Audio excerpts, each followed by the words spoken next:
In this video, we will configure another type of NAT translation which is more common compared to configuring NAT using a dedicated IP to a server.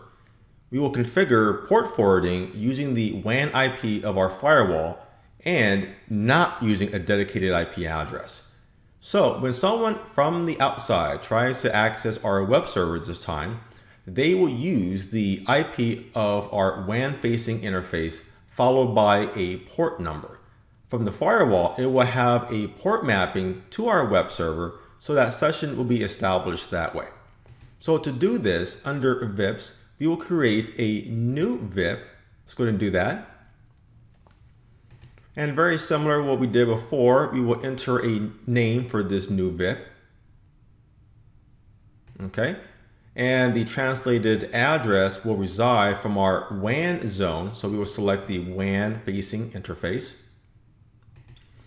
For the external address, we will enter the WAN IP of our firewall.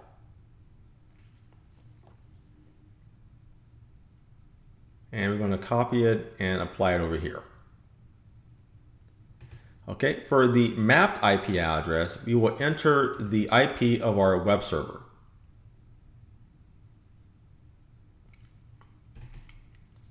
Next, we will enable port forwarding here at the bottom.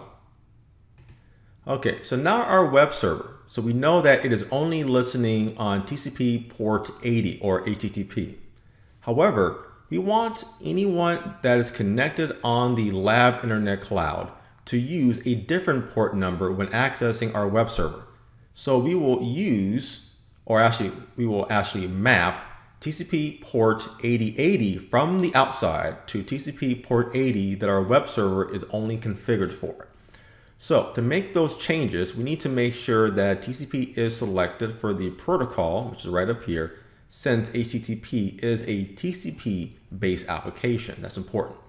For the external service port, we will put in 8080. Okay. And the map to port would be port 80, which will map directly to our web server. Then once we're done, we're going to say OK to add this new VIP. Next, let's go to our policies page. And to clean things up, let's delete this existing WAN to LAN policy rule. Here we will create a new policy.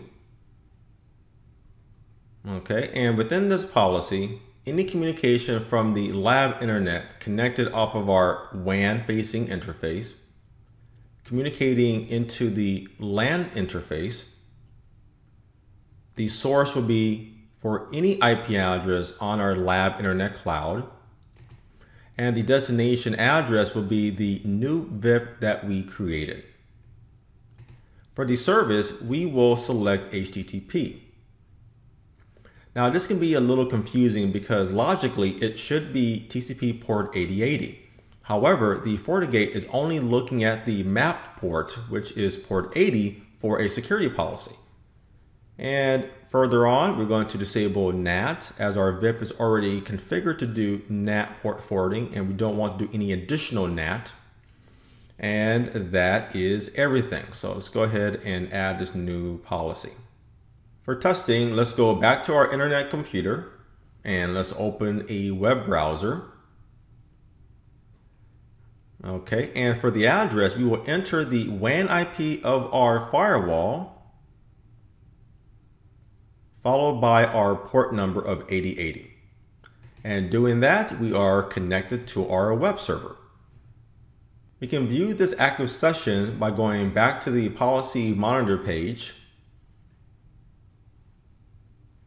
And there we will see one active session matched against policy ID number 3, which is what we added. Let's go ahead and check out the details of that session. This is the source of our internet computer.